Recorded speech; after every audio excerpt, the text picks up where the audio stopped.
Jai Anjaneya. Welcome to Mahabala studio. ನಿನ್ನ ಜೊತೆ ನನ್ನ ಕತೆ ಕನ್ನಡ ಸೀರಿಯಲ್ದು ಇವತ್ತಿನ ರಿವ್ಯೂ ಏನಪ್ಪ ಅಂದರೆ, ಭೂಮಿ ಕೆಲಸನ ಪಲ್ಲವಿ ಮಾಡಿರ್ತಾಳೆ. ಭೂಮಿ ಕೇಳಿದ್ರು ಪಲ್ಲವಿ ರಿಯಾಕ್ಟ್ ಮಾಡಲ್ಲ.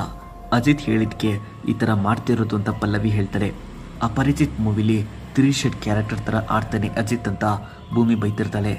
ಇನ್ನು ಮುಂದೆ ಭೂಮಿ ಮನೆಯಲ್ಲಿ ಯಾವ ಕೆಲಸನೂ ಮಾಡಬಾರ್ದು ಅಂತ ಅಜಿತ್ ಹೇಳಿರ್ತಾನೆ. ಬಟ್ ಅಜಿತ್ ಯೂನಿಫಾರ್ಮ್ನ ಭೂಮಿ ಐರನ್ ಮಾಡಿ ಇಟ್ಟಿರ್ತಾಳೆ. ಪಲ್ಲವಿ ಸುಳ್ಳು ಹೇಳಿದ್ರು ಅಜಿತ್ಗೆ ನಿಜ ಗೊತ್ತಾಗುತ್ತೆ. ಯಾಕೆ ಈ ಥರ ಜಗಳ ಅಂತ ಪಲ್ಲವಿ ಅಜಿತ್ಗೆ ಅಡ್ವೈಸ್ ಮಾಡ್ತಿರ್ತಾಳೆ. ನೆಕ್ಸ್ಟ್ ಅಜಿತ್ ಹೇಳಿರೋ ಹಾಗೆ ಶಾರದಾನ ಯಾರಿಗೂ ಗೊತ್ತಾಗದ ಹಾಗೆ ಭೂಮಿ ಹಾಸ್ಪಿಟಲ್ಗೆ ಕರ್ಕೊಂಡು ಹೋಗ್ತಾಳೆ. ಶಾರದಾ ಕಂಡೀಷನ್ ರಿಕವರ್ ಆಗ್ತಿದೆ ಅಂತ ಡಾಕ್ಟರ್ ಅಜಿತ್ ಹತ್ರ ಹೇಳ್ತಿರ್ತಾರೆ. ಅದೇ ಹಾಸ್ಪಿಟಲಲ್ಲಿ ಪುರುಷೋತ್ತಮ್ ಅಡ್ಮಿಟ್ ಆಗಿರೋದು ಶಾರದಾ ನೋಡ್ತಾಳೆ. ಪುರುಷೋತ್ತಮ್ಗೆ ಹೊಡೆಕೆ ಅಂತ ಟ್ರೈ ಮಾಡ್ತಿರ್ತಾಳೆ ಶಾರದಾ. ಅಷ್ಟರಲ್ಲಿ ಅಜಿತ್ ಭೂಮಿ ಶ್ರವಣ್ ಬಂದು ತಡೀತಾರೆ.